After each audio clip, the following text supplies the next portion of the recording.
हाय, स्वागत है आप सभी का एक बार फिर से।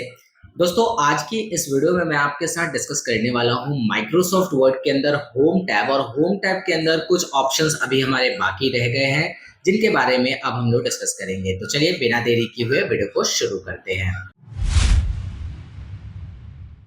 सबसे पहले अगर हम बात करें तो आपको आ जाना है अपने कंप्यूटर स्क्रीन पर और यहाँ पर माइक्रोसॉफ्ट वर्ड जो कि फर्स्ट डॉक्यूमेंट मैंने बनाया था लास्ट टाइम, उसी को ओपन कर लेना है।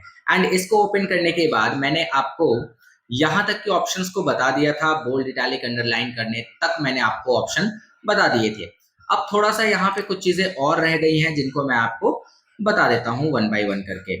जैसे अगर बात करें तो ये मान लीजिए मैंने सिलेक्ट किया एंड सिलेक्ट करने के बाद में मुझे इसमें क्या करना है, बोल्ड करना है। इसे तो बोल्ड कर सकते हैं, ये तो मैंने तब भी बताया था। इटैलिक कर सकते हैं, उसके अलावा अंडरलाइन कर सकते हैं, और हटाना हो तो वापस वैसे ही। बट एक ऑप्शन दिया विच इज स्ट्राइक थ्रो, और स्ट्राइक थ्रो का काम होता है ऐसे बीच से कट लगा देना। इसको हम लोग डिस्कस कर चुके हैं। अब अगर मैं बात करूं, यहाँ पे दो ऑप्शन है, एक ऑप्शन को बोलते हैं सबस्क्रिप्ट और दूसरे ऑप्शन को बोलते हैं सुपरस्क्रिप्ट। इसका वर्क क्या होता है, तो जैसे मान लीजिए सबस्क्रिप्ट की बात करें तो सबस्क्रिप्ट में आपने लिखा H2SO4, ये आपने एक फॉर्मूला लिखा। बट क्या ये फॉर्मूला सही है? जी नहीं। इस फॉर्मूले में आपको 2 और 4 को सबस्क्रिप्ट बनाना होगा, क्योंकि फॉर्मूले में सबस्क्रिप्ट के तौर पर इन्हें लिखा जाता है। तो जो 2 लिखा हुआ है इसको आपको सेलेक्ट करना है एंड यहां से सब स्क्रिप्ट पर क्लिक करना है, और उसी तरह से 4 को सिलेक्ट करना है एंड सब स्क्रिप्ट पर क्लिक करना है। आई होप आपको ये बात समझ में आ गई। इसके बाद अगर मैं बात करूं तो मुझे लिखना है 12, तो इसके लिए तो TH आप ऐसे लिखोगे, स्पेस दबाओगे, ऑटोमेटिकली सुपर स्क्रिप्ट बन जाएगा। ठीक है। बट अगर आपको कुछ और लिखना हो, जैसे कि आपको फॉर्मूला लिखना हो A² प्लस B² या फिर A प्लस B का होल स्क्वायर, तो यहां पर मैंने एक फॉर्मूला लिखा A प्लस बी का होल स्क्वायर बराबर A² plus B² plus 2AB। But इसमें जो ये स्क्वायर वाला पार्ट है वो ऐसे नहीं लिखा जाएगा, इसको पावर में लिखना है। तो उसके लिए आपको सुपर स्क्रिप्ट का यूज करना होगा। 2 को सेलेक्ट करिए, सुपर स्क्रिप्ट पे क्लिक करिए, 2 को सेलेक्ट करिए एंड सुपर स्क्रिप्ट पे क्लिक करिए। तो इस तरीके से ये काम करता है। आई होप आपको ये बात क्लियर हो गई। वैसे अगर आप लिखते हैं 1ST तो ऑटोमेटिक ये सुपर स्क्रिप्ट बन जाता है, स्पेस दबाते हैं। जैसे आपने लिखा 2ND और स्पेस दबाया, ये सेकंड बन गया। 3RD स्पेस थर्ड, फिर 4TH 4, फिर F5TH 5। ऐसे ये कंटिन्यू कर सकते हैं आप, लेकिन कहीं कहीं मैनुअली अगर आपको करना पड़ेगा तो सिलेक्ट करके सुपर स्क्रिप्ट बना सकते हैं। आई होप आपको सब स्क्रिप्ट एंड सुपर स्क्रिप्ट समझ में आ गया। चलिए अब बात करते हैं थोड़े से जो ऑप्शंस बचे हुए हैं। इसमें एक है टेक्स्ट कलर, एक है टेक्स्ट हाइलाइटर और एक है टेक्स्ट इफेक्ट्स। ठीक है, तो इसके बारे में बात कर लेते हैं। जैसे मान लीजिए कि कहीं टेक्स्ट मैंने सेलेक्ट किया यहाँ पर और मुझे इसको कलर करना है, तो उसके लिए हम चले जाएंगे टेक्स्ट कलर वाले ऑप्शन में और यहाँ से हम इसमें कलर अप्लाई कर सकते हैं। तो कोई भी सॉलिड कलर आप यहाँ से दे सकते हैं। ये तो हो गई सॉलिड कलर की बात। अगर आपको ग्रेडियंट देना है देन आपको यहाँ पे ग्रेडियंट ऑप्शन चूज करना पड़ेगा। इसके बारे में मैं आगे आपको बताऊंगा। बाकी यहाँ से आप फिलहाल के लिए कोई सॉलिड कलर अप्लाई कर सकते हैं।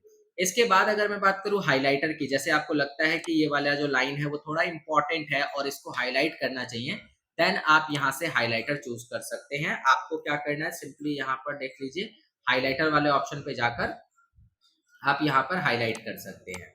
ठीक है, तो कुछ इस प्रकार से आपका ये काम करेगा। और जो लास्ट ऑप्शन बचता है वो है टेक्स्ट इफेक्ट एंड टाइपोग्राफी का। इस ऑप्शन की अगर मैं बात करूं तो यहाँ पर आप टेक्स्ट के ऊपर अलग अलग तरह के इफेक्ट्स अप्लाई कर सकते हैं, जिसके बारे में हम लोग आगे डिटेल में बात करेंगे। लेकिन फिलहाल यहाँ पे मैं आपको बता देता हूँ कि यहाँ पे अलग अलग तरह के टेक्स्ट स्टाइल्स दे रखे हैं, आप चाहे तो टेक्स्ट के ऊपर अप्लाई करें। जनरली ये चीज है जब हम कोई डिजाइन बना रहे होते हैं, टेम्पलेट्स बना रहे होते हैं, तो वहां पर हमें ये चीजें अप्लाई करनी होती है। नॉर्मल डॉक्यूमेंट के अंदर इसकी कोई नीड नहीं पड़ती है। उसी तरह से आउटलाइन अप्लाई कर सकते हैं, शेडो लगा सकते हैं, रिफ्लेक्शन दिखा सकते हैं टेक्स्ट के ऊपर, तो आप देख सकते हैं साइड में रिफ्लेक्शन दिख रहा होगा। उसके अलावा आप ग्लो करा सकते हैं टेक्स्ट को।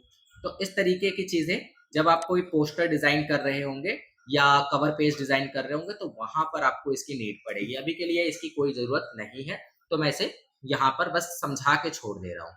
अब एक लास्ट चीज यहाँ पर हम जो करने जा रहे हैं वो ये है कि मान लो यहाँ पर आपने इसे सिलेक्ट किया, आपने इस पे रेड कलर डाला, आपने इसे बोल्ड किया, आपने इसके लिखने का स्टाइल बदला। समझते जाइएगा मैं क्या कर रहा हूँ। आपने इतना सब कुछ इस पे कर दिया, ठीक है। और इतना सब करने के बाद अब आपको सेम काइंड्स ऑफ फॉर्मेटिंग कहीं और भी करनी है। तो क्या दोबारा से ये सब करना पड़ेगा? साइज को दोबारा चेंज करना पड़ेगा, बोल्ड दोबारा करना पड़ेगा, टेक्स्ट स्टाइल दोबारा लगाना पड़ेगा, कलर दोबारा लगाना पड़ेगा। तो इस चीज से बचने के लिए हम क्या करते हैं, इसका थोड़ा सा पार्ट सिलेक्ट कर लेते हैं जिसपे फॉर्मेटिंग की गई है और फॉर्मेट पेंटर पे क्लिक करते हैं। देखो फॉर्मेट पेंटर क्या करेगा, फॉर्मेट पेंटर आपने जो टेक्स्ट सेलेक्ट किया उसकी फॉर्मेटिंग को कॉपी कर लेगा। कॉपी से टेक्स्ट और फॉर्मेट दोनों कॉपी होते हैं, लेकिन फॉर्मेट पेंटर केवल फॉर्मेटिंग्स को कॉपी करता है। तो यहाँ पे जैसे ही मैंने फॉर्मेट पेंटर पे क्लिक किया, यहाँ पर जितनी भी फॉर्मेटिंग थी वो कॉपी हो गई और एक ब्रश के फॉर्म में आपके कर्सर के साथ ऐड हो गई है। अब आप इस ब्रश को जहां अप्लाई करेंगे वहां पर सेम फॉर्मेटिंग अप्लाई हो जाएगी। आई होप आपको फॉर्मेट पेंटर का कॉन्सेप्ट समझ में आ गया। आगे की क्लासेस में मैं बहुत ज्यादा यूज करूंगा फॉर्मेट पेंटर का, तो इसलिए आप इसकी प्रैक्टिस जरूर कर लीजिएगा। उम्मीद करता हूं यहां तक की चीजें आपको क्लियर हो गई है। अब अगर बात करूं कि अगर ये फॉर्मेटिंग मुझे नहीं चाहिए, हटाना है, पहले जैसा करना है, तो आप सिंपली इस ऑप्शन पे क्लिक कर सकते हैं which is clear all formatting. तो जैसे ही आप क्लियर ऑल फॉर्मेटिंग करते हैं ये सब कुछ खत्म कर देगा और जैसा नॉर्मल आपका टेक्स्ट था वैसा अपीयर हो जाएगा।